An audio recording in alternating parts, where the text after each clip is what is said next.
자, 이어서 공과의 말씀을 살펴보겠습니다. 공과는 이제 로마서 4장으로 왔습니다. 4장 1절에서부터 16절까지 말씀을 본문을 적어놨는데요. 말씀의 제목은 믿음으로 의롭다함을 얻은 누구요? 아브라함. 아브라함이 믿음으로 의롭다함을 얻었다는 얘기예요. 그러니까 이제 그 얻은 방법에 대해서 1절부터 5절까지 아브라함이 의롭다함을 얻은 방법에 대해서 얘기를 하는 거고, 두 번째는 6절과 8절에 있는 것처럼 의롭다함을 얻은 자의 복이 무엇인지를 얘기를 하는 거고, 그리고 세 번째는 9절과 16절에 있는 것처럼 아브라함은 믿는 자의 조상이 되었다. 아브라함은 믿음으로 의인 되었다라고 이제 제목을 잡아놨는데, 그에 대해서 대절을 이렇게 세 개로 나눈 겁니다. 첫 번째는 아브라함이 의롭다함을 얻은 방법에 대해서 얘기를 해요. 뭘로 아브라함이 의롭게 되었는가? 자, 1절 보시면, 그런즉 육신으로 우리 조상된 아브라함이 무엇을 얻었다 하리요? 예, 여기서 이 말씀은 이제 4장에서는 무슨 얘기를 하는 거냐면, 3장에서 믿음으로 의인이 되었다라고 얘기했어. 이걸 내자로 뭐라고 그랬냐면 이신칭이라고 얘기를 했죠. 그 이신칭의 대표적인 예를 들어서 설명하는 게 바로 아브라함과 뒤에서 중간쯤에 보게 되면 다윗의 예를 들어서 이게 믿음으로 의롭다함을 받는 것이 얼마나 큰 은혜인지를 설명을 하는 겁니다. 그러니까 믿음이 참으로 중요하다는 것을 설명하기 위해서 첫 번째는 육신의 조상인 아브라함이 어떤 때에 하나님 앞에서 옳다 인정을 받았는가, 그 얘기를 하는 거예요. 유대인들의 조상을 보통 아브라함이라고 얘기해요. 그러니까 육신으로 의를 얻은 게 아니고, 그러나 그 사람도 은사를 얻은 게 아니라 뭘로 얻었냐면 믿음으로 모든 의와 하나님 앞에 의와 은사를 얻었다는 거예요. 율법의 행위가 아니고 믿음으로 말미암아 의롭게 됐다는 진리를 이 사도 바울은 구체적인 예를 들어서 아브라함과 다윗의 예를 들어서 설명을 하는 겁니다. 그래서 이신득이의 원리, 이신칭의의 원리를 이렇게 설명을 하는 것인데, 로마서에 와가지고 이신칭의의 교리가 있었던 게 아니고, 옛날 창세기 15장 6절에 있는 것처럼 구약시대에도 이신칭의의 원리가 있었다고 하는 사실이에요. 그러니까 누구든지, 구약에 있는 성도든지 신약에 있는 성도든지 누구를 믿어서 구원을 얻는다? 예수를 믿어서 구원을 얻는다는 진리는 똑같다는 얘기예요. 다만 구약에 있는 성도들은 오실 예수 그리스도를 믿는 거고, 우리는 오신 예수 그리스도를 믿는 거예요. 그러니까 구약은 아직 안 왔잖아요. 안 온 예수님을 보고 믿는 거고, 우리는 어떤 예수님을 보고? 오신 예수 그리스도를 보고 믿는 겁니다. 그러니까 구약은 어떤 의미에서 보게 되면, 그러니까 조금 희미하죠. 그렇죠? 희미하다가 언제 오실지 알 수가 없잖아요. 그런데 우리는 명확해요. 누가 오셨으니까? 예수님 오셨으니까 분명하다고요. 그 예수님을 보고 믿는 원리는 똑같다는 겁니다. 그 얘기를 지금 아브라함의 예를 들어서 설명을 하는 거예요.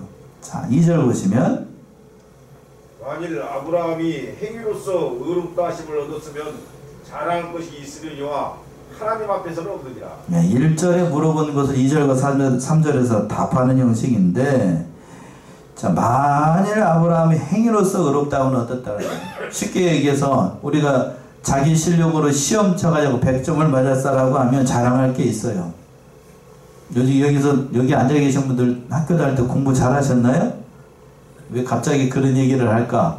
내가 하나님 앞에 내일이 만약에 중간고사다 기말고사다 하면 열심히 공부해가지고 시험에서 100점 맞았으면 당연히 내가 한 거니까 자랑할 게 있죠?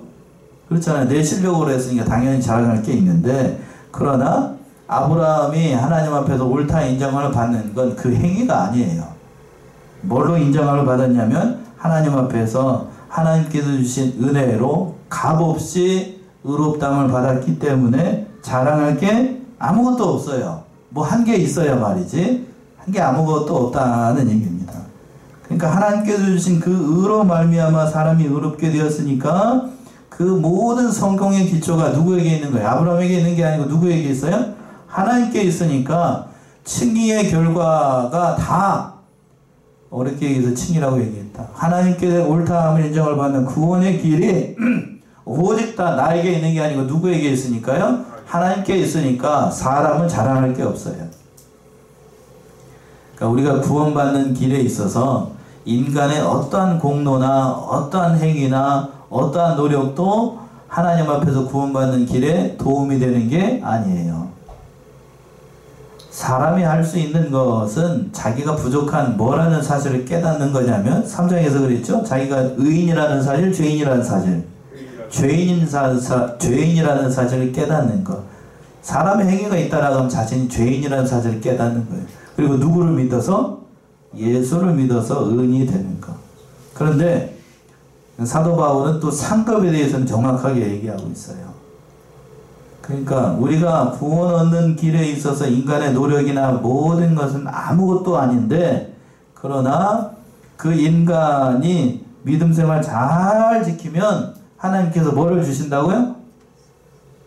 뭐를 주셔요? 믿음 생활 잘하고 이 땅에서 믿는 자로서 사명을 잘 감당하게 되면 당연히 이 땅에서 하나님께서 상급을 주셔야 안 주셔요? 주셔요. 그게 우리는 보통 복이라고 얘기합니다만 성경에서는 상급이라고 얘기를 해요. 근데 그 상급도 이 땅에서 주시는 경우가 있고 어디에서 주시는 경우가 있어요? 하늘에서 주시는 경우가 있어요. 자, 그렇다라고 하면 상급을 여러분들은 이 땅에서 받고 싶으세요? 저기 가서 받고 싶으세요? 이렇게 물어보게 되면 대부분의 성도들이 앞에 목사님이 있을 때에는 저기 가서 받고 싶어요 그러는데 속으로는 어디서? 여기서 여기서 받고 싶다고. 여기서. 그런데 여기서 받는 거는 미리 땡겨서 가불로 받는 거기 때문에 저 위에 가면 있어요 없어요? 저 위에 가면 없어요. 에? 미리 땡겨서 받는 거니까 오히려 더 줘야 될 수도 있어. 하나님 앞에서 다 뱉어내야 될 수도 있다고. 그런데 사도 바울은 이 땅에서 받겠다라고 얘기를 했습니까? 저기 가서 받겠다고 얘기했습니까? 저기 가서 받겠다. 예수님도 이 땅에서 받았어요? 저기 가서 받으셨어요? 저기 가서 받았지요. 그렇다라고 하면 우리는 사도 바울과 예수님의 본을 따라서 어디에서 받아야 돼요? 저기 가서 받고 싶은데 그냥 인간이 간사해가지고 어디서 받고 싶다고요? 저도 그렇고 여러분도 그렇고 똑같아요. 이 땅에서 받고 싶어 하지요. 그걸 세상 사람들은 좀 저기한 비판적으로 얘기하는 사람들은 기독교에 대해서 기복신앙이라고 얘기해요. 자, 갈라디아서 6장을 한번 보세요. 갈라디아 6장 7절에서부터 10절 보시면 갈라디아 6장 7절에서부터 10절. 스스로 속이지 말라. 하나님을 억지 매김을 받지 아니하시다니 사람이 무엇으로 심든지 그대로 거두리라. 자기 육체를 위하여 심는 자는 육체로부터 썩어질 것을 거두고 성령을 위하여 심는 자는 성령으로부터 영생을 거두리라. 우리가 손을 행하되 낙심하지 말지 포기하지 아니하면 때가 이르매 거두리라. 그러므로 우리는 기회 있는 대로 모든 이에게 착한 일을 하되 더욱 믿음의 가정들에게 할지니라. 예. 사도 바울이 갈라디아에서는 상급에 대해서 얘기를 하면서 이렇게 얘기하고 있는 거예요. 스스로 뭐 하지 말라? 속이지 말라. 하나님은 만물이 여김을 받지 아니하시나니 사람이 무엇으로 심든지 그대로 거둬요. 심은 대로 거둡니다. 자기를 위하여 심는 자, 육체를 위하여 심는 자는 뭘로 받고? 썩어질 육체로 받는 거고, 성령을 위해서 심는 자는 성령으로 영생을 거두게 돼요. 이 성경 말씀은 잘 알고 있는데 우리는 이 땅에서 이제 썩어질 것을 구하고 있는 거예요. 이제 집사님 저 안에 들어가 있으니까 전라도 그 육두문자 가운데 별로 좋지 않은 육두문자가 그런 게 있어요. 무슬롬? 예, 잘하시네. 예, 그거 구하는 걸 성경적 관점으로 얘기하면 예, 그런 것만 구하는 거예요. 그런 것만. 참, 저기 육두문자 보게 되면 별 희한한 게 많이 있어요. 희한한 게. 뭐 환장하겠다는 등, 또 뭐 연병하겠다는, 목사 입에서 얘기하기가 좀 그렇습니다. 그런 것들이 있다고요. 그러니까 여기서 보게 되면 그 태하고 육체로 땅에서 것만 구하는 건 썩을 걸 구하는 거예요. 썩을 걸. 우리는 그 썩을 걸 구하는 게 아니고 성령으로 심어서 뭐를 거둬야 되냐면 영생을 얻을 걸 구해야 됩니다. 너무 잘 아는데 그런데 우리는 땅의 것을 바라보고 있으니까 그런 겁니다. 근데 이 땅의 것만 바라보게 되면 당장 눈앞에 있으니까 좋은 것처럼 보입니다만 그러나 그건 오래가지 않아요. 오늘 기도도 그렇게 하셨잖아요. 그 땅의 것만 구하는 이 세상에 보이는 걸 구하면 그 오래가는 게 아니라고요. 다 놓고 가야 되고. 그래서 구절에 있는 거죠. 우리는 선을 행하되 낙심하지 않으면 때가 되면 다 거둬요. 때가 되면. 그런 줄로 알고 기회가 있을 때마다 더욱더 믿음의 가정에 또 믿는 일에 충성해야 됩니다. 그것이 살 길이라는 것을 우리가 깨달아야 되겠어요. 자, 3절 보시면 3절. 성경이 무엇을 말하느냐? 아브라함이 하나님을 믿음에 이것이 저에게 의로 여기신 바 되었느니라. 예, 창세기 15장 5절과 6절에 있는 말씀을 사도 바울이 인용을 하는 것인데 아브라함이 하나님을 믿었다. 나이 많은 아브라함에게 하나님께서 내 자손이 하늘의 별과 같이 될 것이다 라고 할 때에 아브라함이 그 약속을 믿었어요. 그러니까 하나님께서 그 믿음을 보시고 그의 뭘로 여기셨냐면 의로 여기셨다는 거예요. 의로 여기셨다. 그러니까 우리가 의롭게 되는 건 뭐를 통하여서? 믿음을 통하여서. 믿음을 통하여서. 어려운 얘기가 아니에요. 내 자손이 하늘의 별과 같이 말하는 여기서 내 자손은 장차 오실 누구를 내다보는 거냐면 그리스도를 내다보는 그러한 믿음을 가리키는 거예요.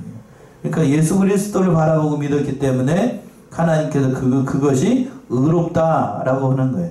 그러니까 하나님께서 의롭다고 칭하여 준 모든 건 다 누구하고 연결이 되냐면 누구랑요? 예수님하고 연결이 돼요. 그리스도랑 연결이 된다고요. 그런데 그리스도와 연결되지 않은 모든 의로운 행위들은 하나님께서 옳다고 인정하지 않아요. 아무리 세상적으로 좋은 일을 해서도 그것이 예수님과 연결이 되지 않으면 하나님 그걸 옳다라고 인정하지 않는다고요. 10억, 100억, 1000억을 기부를 했어도 그 사람이 세상적 관점으로 의로운 일을 했다라고 할지라도 그러나 하나님의 관점에서는 그건 땅에다 심은 거예요. 땅에다. 땅에다 심었으니까 갈라되어 있는 것처럼 뭐 할 거예요?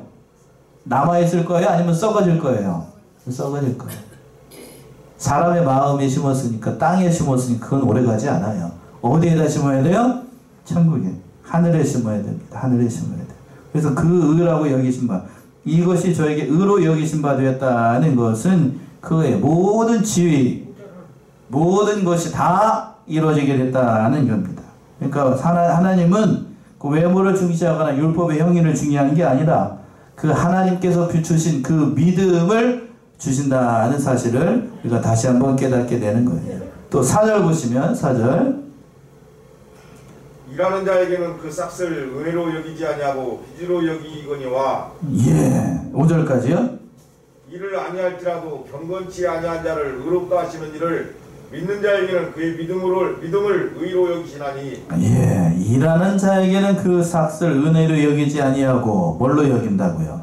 빚으로 여깁니다. 4절과 5절은 사도 바울이 하나님께서 주신 의가 행위의 공로가 아니라 은혜로 주신다는 것을 설명을 하기 위해서 이 얘기를 드는 거예요. 빚으로 여긴다. 여기서 빚이라고 하는 것은 보수를 얘기를 하는 것인데 앞에서 아브라함이 의롭게 되는 게 하나님의 은혜였다라고 얘기를 했어요. 자기의 율법의 행위로 아니고 하나님의 은혜로 여겼는데 그런데 일하는 사람이 세상에서 자기가 열심히 일을 해가지고 그 삭스를 받게 된다라고 하면 당연히 자기가 열심히 해서 받았으니까 그걸 은혜로 여기지 않아요. 당연히 뭘로 여겨요? 당연히 받아야 될 보수로 생각을 하는 거예요. 여러분들이 지금 직장생활을 하게 되면 직장에서 충성하게 되면 당연히 뭐를 받아요? 보수를 받죠? 돈을 받잖아요? 그러면 그게 은혜로 여기지 않는다. 당연히 내가 노동을 했으니까 노동의 대가로 여기는 것처럼 만약에 내가 열심히 해가지고 천국에 간다라고 하면 내가 열심히 해가지고 내 의로 하나님 앞에 간 거니까 하나님의 은혜하고는 상관이 있어요? 없어요? 없어요. 그렇게 사람이 그렇게 해서 하나님의 나라에 간다라고 하면 열심히 우리가 도닦아야 됩니다. 그러나 그렇게 하지 하나님은 그렇게 하지 않았어요. 누구를 믿는 믿음으로만 예수를 믿는 믿음으로만 그 일을 하게 된다는 거예요. 자, 5절 보시면 이를 아니할지라도 경건하지 아니한 자를 의롭게 하신 이를 믿는 자에게는 그의 믿음을 뭘로 여긴다고요? 의로 여겨요. 다만 일하지 않고 경건하지 않는 사람을 하나님께서 그에게 의롭다라고 칭해 주셨다라고 하면 그 믿음 자체가 의롭게 된다는 얘기입니다. 전적으로 그러니까 이게 어려운 얘기가 아니고 내 행위로 구원을 얻는 게 아니라 하나님을 믿는 믿음으로 구원을 얻는다는 거예요. 인간의 공로는 어디에도 없어요. 자, 6절 보시면 또 이런 것이 없이 하나님께 의로 여기심을 받는 사람의 복에 대하여 다윗의 말한 바 예, 여기서 이제 6절부터 8절까지 의롭다 하심을 얻은 자의 복에 대해서 누구의 예를 들어서 설명을 하는 거냐면 다윗의 예를 들어서 설명을 하는 거예요. 성경의 인물 가운데 성경에 있는 많은 사람들이 등장을 하는데 약 3만 명이 등장을 합니다. 그 사람들 가운데 하나님 앞에서 내 마음에 합한 사람이다 라고 평가를 받은 사람은 딱 한 사람이에요. 누구? 다윗의 아들 이새를 만나니? 이새의 아들 다윗을 만나니? 다윗의 아들이래. 이새의 아들 다윗을 만나니 누구? 내 마음에 어떤 사람이다? 합한 사람이라고 얘기를 했어요. 그 다윗의 예를 들어서 설명을 하는 겁니다. 다윗, 저도 성경을 연구해 봤습니다만 구약에서 다윗만큼 하나님을 잘 믿으려고 애쓴 사람 많지 않아요. 많지 않다고요. 하나님 앞에서 의롭게 살려고 했습니다. 그렇게 의롭게 살려고 했던 다윗도 하나님 앞에서 죄를 범했어요? 안 했어요? 범했습니다. 몇 가지 죄악이 있는데 그 중에 대표적인 것이 자신의 충복 우리아의 아내를 자기의 아내로 삼은 거예요. 그것에 대해서 하나님은 진노하시게 돼요. 진노하시게 돼요. 그 진노하신 그 일 때문에 이 다윗이 얼마나 많은 고난을 당했는지 성경에 그리고 시편에 너무나도 잘 드러나고 있어요. 얼마나 많은 큰 고통을 당했어요. 그것 때문에 그냥 집안에서 서로 강간이 일어나게 되고 살인이 일어나게 되고 자기는 왕에서 쫓겨나가지고 모반이 일어나가지고 자신이 제일 사랑했던 압살롬에 의해서 모반이 일어나가지고 쫓겨나게 되고 다윗의 후궁들은 백주의 그 아들놈한테 못 쓸 짓을 당하게 되고 하나님 다 그렇게 하셨다고요. 다 그렇게 하셨어요. 그런데 침상이 뜨도록 하나님 앞에 기도하고 그러자 하나님께서 그 모든 죄를 어떻게 해주셨냐면 사해 주셨어요. 그게 복이라고요. 그 말씀이 7절과 8절에 있습니다. 7절 8절 보시면 그 불법을 사하심을 받고 그 죄를 가려우심을 받는 자는 복이 있고 주께서 그 죄를 인정치 아니하실 사람은 복이 있도다 함과 같으니라. 예, 이 말씀이 참 중요합니다. 제가 오늘 말씀에서 가장 중요한 대목을 들으라고 하면 7절과 8절인 것 같아요. 제가 봤을 때는 그래요. 7절 8절 우리 합독합시다. 시작.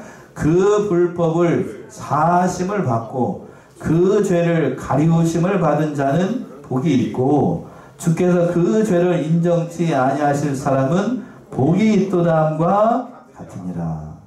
사도 바울이 시편 32편 1절과 2절을 인용을 해서 이렇게 얘기를 한 건데 다윗이 범죄하고 회개할 때에 하나님께서 그 죄를 사해 주셨어요. 그리고 난 다음에 다윗이 심히 깊이 깨닫고 이 말을 하는 겁니다. 왕으로 그가 다 목동의 아들이었는데 그 이새의 마지막 아들이잖아요. 8번째 아들. 왕이 될 수 없는 사람이 왕이 된 거 큰 은혜를 받은 거지요. 그리고 그 전에 물맷돌 한 개로 누구를 쓰러뜨려요? 골리앗을 한 방에 그냥 쓰러뜨립니다. 그것도 물론 하나님의 은혜예요. 그 일 때문에 결국 다윗이 왕까지 되게 되는데 왕이 돼서 40년 동안 왕을 하고 또 그 모든 일들을 통해서 하나님 앞에 영광을 올렸습니다만 그것도 물론 하나님의 은혜입니다. 은혜예요. 그 은혜가 아니라는 얘기 아니에요. 또 처첩을 많이 거느리고 그 모든 부귀와 영화를 누린 것 물론 그것도 은혜죠. 그런데 사도 바울도 그렇고 그리고 오늘 본문에 등장하고 있는 다윗도 그렇고 그것보다도 더 큰 복과 복 중의 복은 뭔가 하면 그 모든 불법이 어떻게 받고 사하심을 받은 것 죄가 가리워지는 것이 진정한 복이라는 거예요. 이거 이해되십니까? 이거 이해 못하면 진도가 안 나가요. 예. 그리고 주께서 그 죄를 인정하시지 않는 사람은 뭐가 있다? 복이 있다. 두 가지 복에 대해서 얘기해요. 어차피 똑같은 건데 죄가 가려워지는 것이 복이고 그리고 죄를 인정하지 않는 사람이 복이라고 하는 거예요. 근데 그렇다면 이걸 뒤집어서 생각하면 죄가 가려워지지 않고 다 어떻게 되는 사람도 있다는 얘기예요. 다 드러나게 하는 사람. 자, 다 드러나버려. 요새 저 세상 말로 그냥 다 세상 말로 다 까발려져 버려요. 부끄러워갖고 살 수 있겠어요, 없겠어요? 그거 못 살아요. 여러분들 하나님 앞에서 하나님께서 작정하고 여러분들 죄악을 그냥 여 뒤에다가 여기 모니터 있는데 일주일 동안 죄진 거 여기다가 딱 보여주면 여러분 살 수 있을까요, 없을까요? 못 살아요. 여기 누구 한 사람 딱 나와갖고 죄진 것만 여기서 하나님께서 작정하고 쫙 보여주면 못 산다고요. 살까요? 저도 그렇고 여러분도 그렇고 부끄러워서 나 부끄러워서 그거 어떻게 살 거야. 그런데 그 죄가 어떻게 된다고요? 가려워져요. 가려워져. 누구의 은혜로? 예수 그리스도의 그 보배 피로 말미암아 가려져요. 그게 복이라고요. 제가 이걸 깨닫기까지 참 오랜 시간이 걸렸습니다. 이게 뭔 복일까? 젊은 시절에는 하나님 앞에 충성하고 11조 연보생활 잘하는 게 복이지 뭐 그게 복인가? 나이가 드니까 이게 복이더군요. 제가 뭐하니까요? 나이가 들면 들수록 자기가 의인이라는 사실을 깨닫게 돼요. 죄인이라는 사실을 깨닫게 돼요. 죄인이라는 사실을 깨닫게 됩니다. 내 의지와는 상관없이 죄를 짓는 경우가 있어요, 없어요? 있어요. 그 죄가 가려워진다. 얼마나 큰 복인가. 그리고 또 그 죄를 하나님께서 인정하시지 않아요. 왜? 누구를 믿었기 때문에 인정하지 않는 거죠? 예수를 믿었기 때문에. 인정하지 않는다는 얘기는 죄를 지은 사실은 있는데 누가 다 담당하셨으니까? 예수님이 다 담당하셨으니까 그 죄가 가려워지고 인정하지 않는 거는 예수 그리스도의 공로로 가져진 거니까 하나님 앞에 복받은 인생이에요. 그게 행복한 자라고요. 그게 행복한 자. 뒤에 가서 행복이라는 말이 나와요. 행복이라는. 진정한 행복이 뭘까? 뭐 나는 정말 행복한 세상 가요도 있습니다만 그게 행복할까? 세상에서 뭐 이렇게 잘 먹고 잘 사는 게 그게 행복일까? 그게 행복 아니라고요. 9절 10절 보시면 그런즉 이 행복이 할례자에게는요 꼭 무할례자에게는요 대저 우리가 말하기를 아브라함에게는 그 믿음을 의로 여기셨다 하노라. 그런즉 이를 어떻게 여기셨느냐? 할례시냐 무할례시냐? 할례시가 아니라 무할례시입니다. 예, 그런즉 9절 상반절에서 그런즉 이 행복이 할례자에게뇨 혹 무할례자에게뇨 이렇게 얘기를 하면서 행복이라는 것이 뭘까를 얘기를 하는 거예요. 행복이라는 게 뭘까? 여러분들 행복이 뭐라고 생각을 하셔요? 이 세상에서 잘 먹고 잘 사는 거?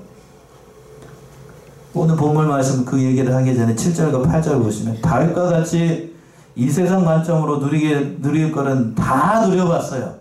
그런데 다윗이 누려보니까 솔로몬도 그 아들 솔로몬도 역시 마찬가지입니다만 솔로몬은 던두두에서 그랬습니다. 헛되고 헛되니 모든 것이 뭐하도다? 알 수 없다는 의미입니다만 거기서 정확한 의미는 이 세상 모든 거 다 누려보니까 그건 다 뭐하다는 거예요? 부질 없다. 아침 뭐와 같다? 안과 같고 이슬과 같다. 그건 있다가도 없는 거다. 그렇게 얘기를 했더니 어느 분이 그렇더군요. 자기는 누려봤으니까 그런 소리 나지. 나도 누려보고 그런 소리 하려네. 그런가요? 그렇지 않아요. 누리지 않으면 어디 가서 받게 된다고요? 거듭 얘기합니다. 앞에서도 얘기했는데 땅에서 앉으면 어디 가서? 저기 가서. 그러니까 이 세상에서는 우리가 이게 복이라는 진짜 복이에요. 이게 진짜 복. 불법이 사하심을 받고 그 죄가 가려워지는 게 복이라고요. 다윗이 지은 죄 얼마나 큰 죄예요. 자기의 충복의 아내를 자기 아내로 삼아요. 있을 수가 없는 일이에요. 있을 수가 없는 일. 하나님도 거기 사무엘에 보게 되면 그 행위가 악하였다라고 하나님 평가를 합니다. 그 행위가 얼마나 악하냐고요. 하나님이 그것 때문에 대노하십니다. 대노. 진노하셔요. 그러니까 완전히 그냥 성경에 있는 대로 다 그냥 다 그냥 세상 표현으로 다 까버려버려요. 그냥 다윗의 죄를. 백주에 다. 그런데 하나님께서 회개하는 다윗을 보고 거기까지 하면 됐다. 그리고 다시 왕권이 회복이 되고 다시 하나님 앞에서 그 모든 왕위를 회복시켜 주셨어요. 그게 복이라고요. 그게 복. 죄를 인정하지 않는 사람이 복이다. 이게 얼마나 큰 복인지를 다시 한번 깨달아야 돼요. 그것이 진정으로 행복한 겁니다. 그래서 9절 10절 다시 돌아오시면 그 아브라함의 믿음이 조상이 된 때가 이제 16절까지 보시면 언제인지를 얘기를 하는 거예요. 할례를 받았을 때냐 무할례 때이냐. 언제일 것 같아요? 할례를 받았을 때 하나님께서 그를 의롭다게 했을 것 같아요. 무할례 때죠. 무할례 때가 언제냐면 무할례 때라는 얘기는 뭐냐면 율법의 행위가 아니고 믿음으로 오실 예수를 믿은 그때 하나님께서 그 얘기를 듣고 그 믿음을 보시고 의롭다고 하신 거예요. 자, 11절 보시면 저가 할례의 표를 받은 것은 무할례 시에 믿음으로 되는 의를 인친 것이니 이는 무할례자로서 믿는 모든 자의 조상이 되어 저희로 의로 여기심을 얻게 하려 하심이라. 예, 할례를 표를 받은 것은 무할례 시에 뭘로? 앞에 말이 좀 어려우면 그 가운데 있는 말, 그 믿음으로 된 의를 인친 것이니. 그러니까 할례를 받은 건 이 사람이 하나님의 백성이라는 것을 인친 것, 도장을 찍은 거예요. 도장을 찍은 것. 그 목사님 강의에서는 그렇게 표현되어 있는 대목도 있어요. 칠성사에다가 할례를 받는 건 거기다 뭘 붙인 것? 딱지를 붙인 거라는 얘기예요. 딱지를 붙인 거. 그러니까 이 할례라고 하는 것이 그런 의미가 담겨 있다는 얘기예요. 그러니까 믿음이 조상이 된 건 믿음으로 된 거지. 그렇다는 얘기입니다. 또 12절 보시면 또한 할례자의 조상이 되었나니 곧 할례 받을 자에게뿐 아니라 우리 조상 아브라함의 무할례 시에 가졌던 믿음의 납치를 쫓는 자들에게도니라. 예, 할례의 조상, 무할례의 조상, 할례의 조상이 되어서 모든 믿는 자의 조상이 되었다는 의미예요. 그러니까 아브라함은 믿음의 조상이라고 보통 얘기를 하는데 그것이 다 이렇게 얘기가 되는 겁니다. 자, 그리고 또 아브라함의 신앙에 대해서 얘기를 하는데 13절에서 보시면 아브라함이나 그 후손에게 세상의 후사가 되리라고 하신 언약은 율법으로 말미암은 것이 아니오 오직 믿음의 의로 말미암은 것이니라. 이제 우리 13절 합독합시다. 13절 시작. 아브라함이나 그 후손에게 세상의 후사가 되리라고 하신 언약은 율법으로 말미암은 것이 아니오 오직 믿음의 의로 말미암은 것이다. 말은 이렇게 논리적으로 이렇게 얘기를 합니다만 쉽게 표현하면 그거예요. 우리가 믿는 믿음의 조상이 되는 건 다른 게 아니고 오직 믿음을 통하여서 그렇게 된다는 얘기입니다. 또 14절 보시면 만일 율법에 속한 자들이 후사이면 믿음은 헛것이 되고 약속은 폐하여졌느니라. 당연한 거 아니겠어요? 만일 율법에 속한 자들의 후사이면 믿음은 뭐가 되고 헛것되고 약속은 폐해지는 거예요. 율법을 지켜서 쉽게 얘기하면 율법을 지켜서 우리가 하나님 앞에 구원을 받을 수 있다라고 하면 여러분들이 믿는 모든 믿음은 다 뭐가 되는 거예요? 허사가 되는 거예요. 믿음이 허사가 된다는 얘기는 그 믿음을 궁극적으로 제공하신 그리스도의 의가 헛것이라는 얘기니까. 그럼 예수님 괜히 죽은 거예요. 율법에 속한 것들 때문에 구원을 받는다라고 하면 예수님이 괜히 죽은 거 아니야. 그렇죠? 예, 그렇게 되는 거니까. 율법은 폐해진다는 거예요. 그 믿음이 헛것이 되는 거니까. 또 15절 보시면 율법은 진노를 이루게 하나니 율법이 없는 곳에는 범함도 없느니라. 예, 다른 얘기가 아니고 율법은 진노를 이루게 한다. 율법이 있어야만 죄가 죄라는 사실을 깨닫고 내가 하나님 앞에 죄인이라는 사실을 율법을 통하여서 깨닫게 된다는 얘기입니다. 율법이 없는 곳에는 그러니까 범함도 없다는 얘기가 되는 거고 그건 논리적인 얘기예요. 16절 마지막 그러므로 후사가 되는 이것이 은혜에 속하기 위하여 믿음으로 되나니 이는 그 약속을 그 모든 후손에게 굳게 하려 하십니다.